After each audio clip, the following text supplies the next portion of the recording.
جی بسم اللہ الرحمن الرحیم. بریک کے بعد میں آپ کو ایک بار پھر سے خوش آمدید کہتی ہوں. آپ لوگ ہمارے سما ڈیجیٹل کا یوٹیوب چینل ہے, اس کے کامنٹ سیکشن میں جا کے آسک مدینہ نقوی پہ آپ کا کوئی بھی سوال ہو علماء دین سے تو آپ لوگ اپنا پوسٹ کر سکتے ہیں کوشچن, اور پھر آپ کا وہ سوال امانت کے طور پہ میں یہاں پر علماء دین سے پوچھوں گی. ساتھ میں آپ لوگ ہمیں کال بھی کر سکتے ہیں, ہمارے جو ٹیلی فون لائنز ہیں وہ بھی لے آپ کے اوپن ہیں. اچھا بریک پر جانے سے پہلے وہ جو جملہ تھا آپ کا کمپلیٹ کر لیں. جی ہم یہ عرض کر رہے تھے کہ دیکھیں جس جگہ پر ہم رہ رہے ہیں وہاں پر اگر کوئی بھی لاز کو فالو نہیں کر رہا ہے, اسپیشلی وہ کہ جو خود قوانین نافذ کرنے والے ادارے ہیں وہ بھی نہیں اس کو فالو کر رہے ہیں. پھر ہم دیکھتے ہیں کہ سیاسی اجتماعات ہوتے ہیں تو وہاں پر سڑکیں بلاک ہو جاتی ہیں, بڑے مسائل ہوتے ہیں. تو جب ہر چیز کے اندر ہم نے اجازت دی ہوئی ہے تو کیوں نماز جمعہ کے لیے ہم پابندی لگا رہے ہیں؟ اس میں بھی بہتر تو یہی ہے کہ جہاں تک آپ کی ایریا ہے اور مسجد ہے وہاں تک ہی آپ نمازیوں کو رکھیں. لیکن کسی نے پرمیشن لی ہوئی ہے یا ایک عادت بنی ہوئی ہے اور سب کے روٹین کے اندر ہے کہ اس جگہ پر جمعے کے دن یہ کیفیت پیدا ہوتی ہے تو پھر اس میں کوئی مذائقہ نہیں ہے. لیکن اگر ہم ایسی جگہ پر رہ رہے ہیں کہ جہاں پر ہر ایک لاز کو فالو کرتے ہیں, اور یہ حکم شریعت بھی ہے اور کرنا بھی چاہیے, انشاءاللہ ہم اس مرحلے پہ بھی پہنچیں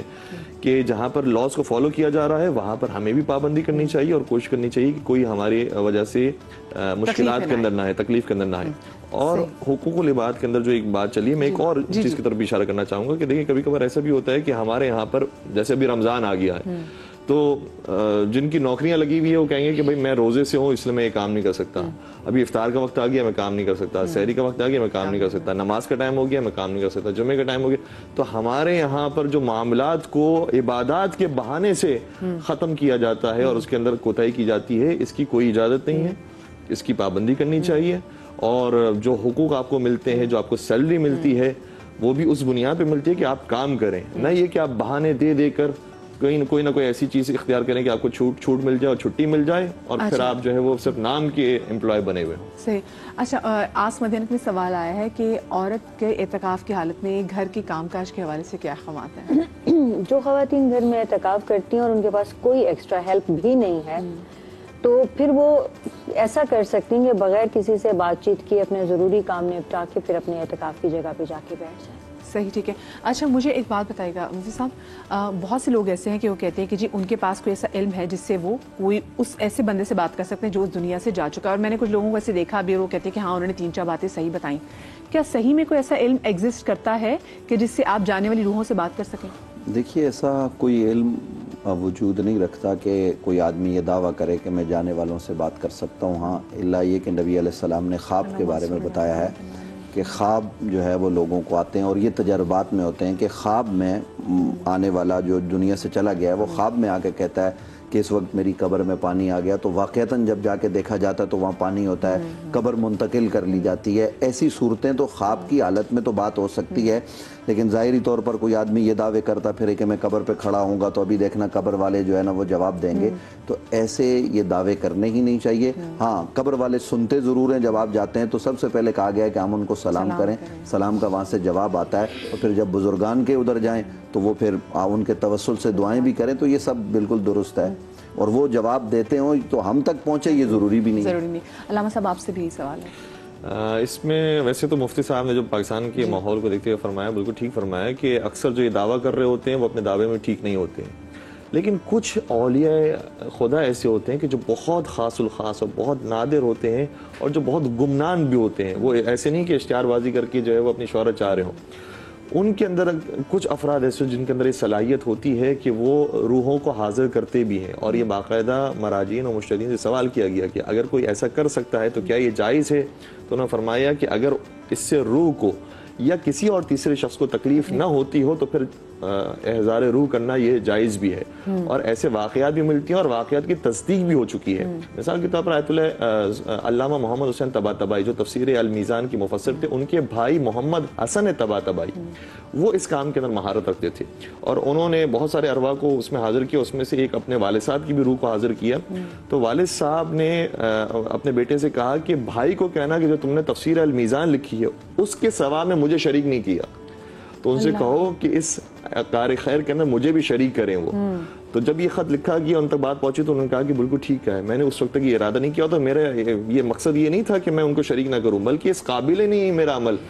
کہ میں اس کو کیا بھیجوں اور ایصال کروں. لیکن اب چونکہ بابا نے کہا ہے تو پھر میں اب یہ ایصال کروں گا, اور جب ایصال کر دیا تو دوبارہ سے روح کو حاضر کیا گیا اور انہوں نے شکریہ ادا کیا. تو یہ بہت گنے چنے اور بہت بڑے ولی خدا کے یہ واقعات ہیں، لیکن عمومی طور پر جو ہم معاشرے کے اندر صورتحال دیکھ رہے ہیں اس کے اندر ہر دعوے کرنے والے کے پیچھے ہم نہیں جا سکتے، بلکہ گریز کرنا چاہیے، اور کبھی کبھار یہ لوگ شرک اور کفر تک بھی لے جاتے ہیں۔ صحیح۔ اچھا آپ کا سوال یہ ہے کہ ایک شخص ہے، انہوں نے کہا ہے کہ ان کا جو گھر ہے وہ سندھ اور پنجاب کے بارڈر پہ ہے، تو انہوں نے کہا کہ میں جو روزہ افطار کروں وہ میں سندھ کے اس کے جو وقت ہے کہ اب کیا ہے سندھ کے اذان کے اعتبار سے کروں یا پھر پنجاب جو اول ہو، جو پہلے ہو، کیونکہ آپ صلی اللہ علیہ وآلہ وسلم نے صحرا میں آپ سفر کی حالت میں آپ نے سب سے پہلے یعنی غروب کا جو اول وقت ہے آپ نے، حالانکہ قرآن مجید میں ہے نا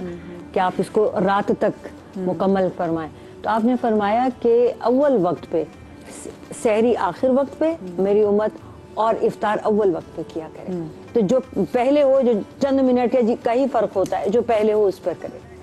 افطار کے لیے اہل سنت کا امام ابو حنیفہ حنفی مسلک کے لیے صحیح۔ اچھا ایک سوال یہ بھی آیا ہے کہ کالر وہ کہہ رہے ہیں کہ ان کی والدہ کی عمر بہت زیادہ ہے اور وہ روزہ نہیں رکھ سکتی، تو ان کا فدیہ کیا ہے؟ دیکھیے فدیہ وہ اپنی استطاعت اور طاقت کے مطابق دیں گے۔ وہ شیخ فانی جو سروائیو نہیں کر سکتے ظاہر ہے روزے کی حالت میں، ایسے لوگوں کو یہ ایسا مرض لائق ہے کہ صحیح ہونے کی امید نہیں ہے، بعض لوگ روزہ چھوڑ دیتے ہیں، کہتے ہیں ہم فدیہ دیں گے، حالانکہ صحیح ہونے کے بعد وہ رکھ سکتے ہیں، تو ان کو رکھنا ہے، انہوں نے فدیہ نہیں دینا۔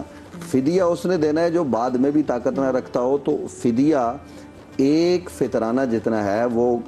گندم کے حساب سے، جو کے حساب سے، کشمش کے حساب سے، کھجور کے حساب سے، جتنی آپ کی استطاعت ہے آپ فدیہ دیں۔ اگر والدہ ہے، بزرگ ہو گئی ہے، تو ظاہر ہے ان کی طرف سے ان کے بچے وہ فدیہ ادا کریں گے۔ تو عام طور پر آج کل جو فطرانہ ہے پاکستان میں وہ تقریباً 240 سے 250، تو میں تو تجویز یہ کروں گا کہ 240 کے بجائے 10 روپے بڑھا دیں، 250 کے حساب سے آپ فطرانہ دیں، تو 30 دن کا فدیہ 250 کے حساب سے جو بنتا ہے تقریباً 7500 روپے بنے گا۔ وہ کم از کم ہے، یہ کم از کم ہے، تو لوگ کم از کم کی طرف ہی جاتے ہیں۔ غریب تو یہی کرے، لیکن جس کو اللہ نے استطاعت دی وہ بڑھا کے کرے۔ اچھا علامہ صاحب سوال آیا ہے کہ وہ جو ہمارے بھائی ہیں جو پریشانی میں مبتلا ہیں، وہ کہہ رہے ہیں کہ ان کو سگریٹ پینے کی بڑی عادت ہے، وہ اعتکاف میں میں اگر جو آگے 3 دن بیٹھیں گے وہ کہیں گے کہ میں کیا افطار کے بعد سگریٹ پی سکتا ہوں؟ یہ شکر انہوں نے افطار کے بعد کہہ دیا، ورنہ روزہ باطل ہو جاتا ہے سگریٹ پینے سے، اور اعتکاف کے اندر ضروری ہے کہ انسان روزے سے ہو۔ تو اگر افطار کے بعد انہوں نے سگریٹ پینی ہے تو بہرحال کسی ایسے گوشے میں جا کر جہاں پر دوسروں کو تکلیف نہ ہو وہاں جا کر پینا چاہیں تو اس کے اندر مذائقہ نہیں ہے۔ بہرحال یہ اس کام سے جتنا پرہیز کر سکتا ہے پرہیز کرے، لیکن حرام نہیں ہے اور اس سے اعتکاف باطل نہیں ہوتا۔ اور ایک دو جو سوالات تھے اس کے اندر اگر ہم فقہ جعفریہ کے حوالے سے بھی ایڈ کرنا چاہیں تو جیسے بہن نے کہا کہ اعتکاف خواتین کا گھر کے اندر ہو سکتا ہے، تو فقہ جعفریہ کے مطابق خواتین ہو یا مرد ہو ہر ایک کو جامع مسجد ہی کے اندر اعتکاف انجام دینا پڑے گا۔ اور دوسری بات جو ہے وہ ایک مفتی صاحب نے بیان فرمائی تھی، وہ تقریباً فدیہ کے حوالے سے آلموسٹ ٹھیک ہے، ہمارے یہاں بھی بالکل ایسا ہی ہے اور قرآن کریم کا بھی حکم ہے، لیکن جو اس کی مقدار ہے فدیے کی وہ ہے 3 پاؤ آٹا یا 3 پاؤ کھانے پینے کی کوئی چیز، وہ فقیر کو دی جائے اور مستحق کو دی جائے۔ اور فطرہ جو ہے وہ 3 کلو ہے ہمارے یہاں، جی یہ 3 پاؤ ہے اور فطرہ 3 کلو ہے، تو 3 کلو جو رائج کھانا ہے وہ دے دیا جائے یا اس کی قیمت فطرے کے اندر دے دی جائے تو یہ فطرہ ادا ہو جاتا ہے۔ صحیح، ٹھیک ہے۔ اچھا جی وہ سوال وہ اچھا مجھے جی بالکل جی نوید بھی ایڈ کر دیجیے کہ نبی علیہ السلام نے چونکہ لہسن اور ادرک یہ کھا کے آنے سے بھی مسجد میں منع کیا ہے، تو آپ مسجد میں سگریٹ پئیں گے، یعنی اعتکاف مسجد میں ہوگا، تو اس لیے ہمارے نزدیک فقہ حنفی کے مطابق اگر آپ بغیر ضرورت شرعیہ کے جانے کی اجازت ہے، اگر آپ کے گھر میں کوئی کھانا لانے والا نہیں ہے تو کھانا تو لا سکتے ہیں، وضو کے لیے تو جا سکتے ہیں، ہاتھ دھونے کے لیے بھی اعتکاف میں نہیں جایا جا سکتا، تو ہمارے نزدیک اعتکاف میں قطعاً سگریٹ پینے کی اجازت نہیں ہے۔ چلو میرا بھائی خبردار۔ ہاں اچھا سوال ہے جی کہ میرا روزہ ہے، میرا نہیں، جن کا سوال ہے وہ کہہ رہے ہیں میرا روزہ ہے، مجھے ہچکی بہت آ رہی، میں پانی پی سکتا ہوں؟ پانی تو نہیں پی سکتے، ہچکیاں لیتے رہیں، ہچکیاں لیتے رہیں، کوئی آپ کو یاد کر رہا ہے اور ہچکی لے، آپ کی عمر بڑھنے والی ہے تو آپ خوش ہو جائیں، آپ کا خون ویسے ہی بڑھ جانا چاہیے بغیر پانی۔ اچھا روزے کی حالت میں سوئمنگ کی جا سکتی ہے؟ اس میں یہ ہے کہ آپ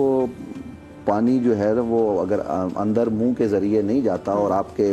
بطن تک نہیں پہنچتا تو آپ پانی میں نہانے کی تو اجازت ہے. نبی علیہ السلام نے مقام عرج پر اپنے سر مبارک میں پانی ڈالا تو بالکل اس میں کوئی حرج کی بات نہیں. اور فقہ جعفریہ میں؟ جی فقہ جعفریہ میں بھی اجازت ہے، کوئی حرج نہیں ہے. ایک مسئلہ یہ آتا ہے کہ سوئمنگ کے اندر سر اپنا پورا ڈبو دینا پانی کے اندر. بعض علماء فرماتے ہیں کہ اس سے روزہ باطل ہو جاتا ہے، لیکن آیت السانی فرماتے ہیں کہ یہ شدید مکروہ تو ہے لیکن اس سے روزہ باطل نہیں ہوتا. صحیح، ٹھیک ہے. اچھا